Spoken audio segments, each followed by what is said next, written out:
Okay, i aften, der skal vi altså lave noget mad. Noget dejligt, økonomisk fornuftig mad. Hvad vi skal lave i aften. Følg lige med her. Prøv at se her. Det her, det er min økonomisk korrekte aftensmad.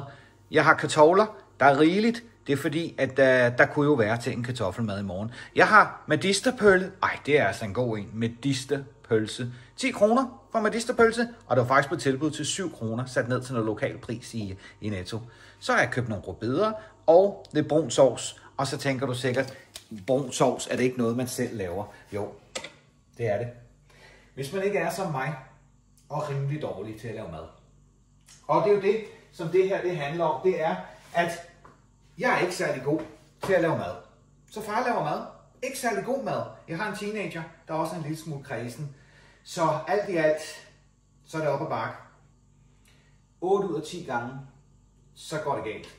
Så ligner det ikke, eller smager ikke, som man forventer. Men lad os se, hvordan det går i aften. Medisterpølse, den skulle være sådan rimelig lige til. Brun sovs, ja, jeg skal øve mig lidt i at lave den selv, men det er altså billigt at købe sådan en glas brun sovs. Og den dur til 2 eller 3 middage. Så skal jeg så bare finde ud af, hvad jeg skal lave en brun sovs i 2-3 middage, mens det står i køleskabet. Anyhow, lad os komme i gang med at lave lidt medisterpølse. Nå, vi skal i gang med den her lille medisterpølse her. Og skrælle nogle kartofler, eller behøver man egentlig at skrælle sådan nogle her? Det er jo, som man sagde, da man var... Nej, man sagde det ikke, da man var ung. Ens forældre sagde, du skal spise dem her med skrald på. Det er der, alle vitaminerne sidder. Hvor fanden sidder vitaminerne egentlig i skralden? Og gør de egentlig det? Det er en Google værdig. Nå, når man skal lave noget medisterpølse, så har jeg set nogle steder, så kan man... er den her for lille? Jeg tror, det går. Så kan man koge den først, og så stege bagefter. Men man kan også bare stege. Jeg tror bare, jeg steger sådan en medisterpølse her. Putter den op i panden, og så noget lidt olie på, og så lader den stå og hygge sig lidt med et låg på, for ellers er der medister, splatter, gøjl alle steder, og det gider jeg ikke. Men, hallo, det er det vi gør. Men klip til, at jeg har fået sat gang i den der medisterpølse. Så er den der medisterpølse altså kommet ned i panden.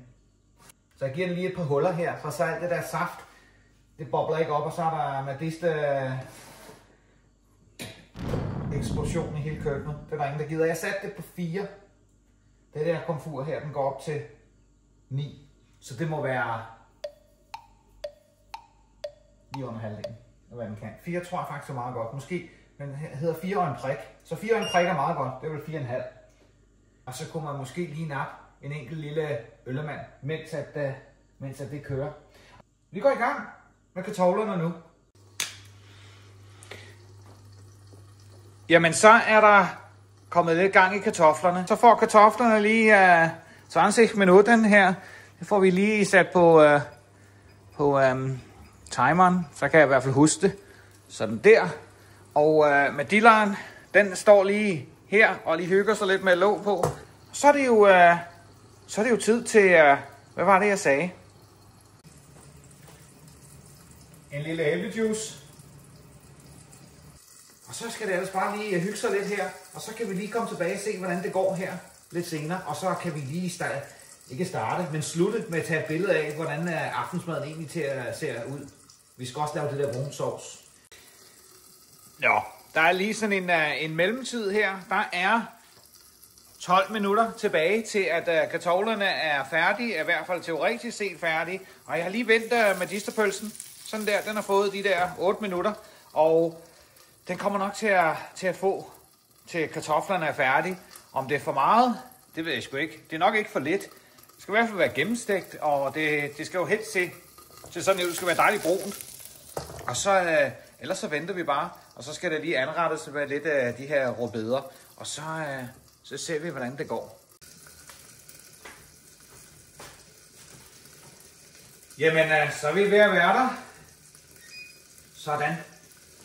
Så er der snart medisterpølse. Så slukker vi lige for det her, og så skal vi lige teste, om kartoflerne, der var noget, der sagde bange der. Den medisterpølsen, den følger også med i tiden. Den er sprunget. Et spring. Nu på mine tyske viewers. Prøver lige at holde dem, og hvis de kan falde, det ser sgu fint ud. Det ser fint ud. I hvert fald umiddelbart fint ud. Så slukker jeg lige på butikken her. Og så skal vi lige have de her kartofler lidt. Så kan vi lige stå og hygge sig lidt herovre. Så ser vi lige, hvordan medisterpølse, hvordan det går med den. Hold lige at se der. Det ligner en medisterpølse.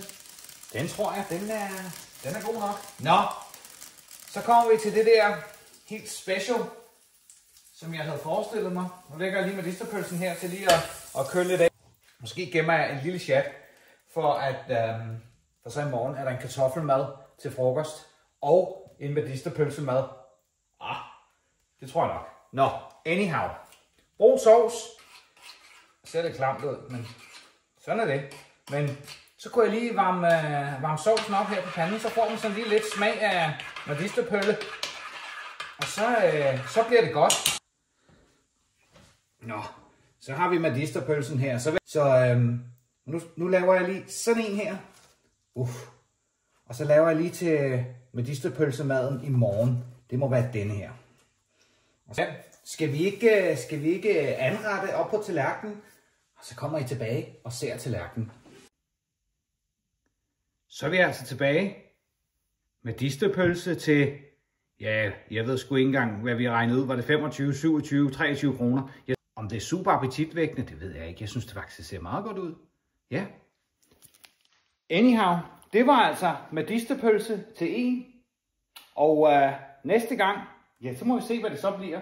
Men jeg er sikker på, at det bliver noget godt. Måske. Eller følg med for at se, om det bliver godt eller skidt. Nu skal jeg altså ned og sidde og spise min medisterpølse. Ha' en god aften og velkommen.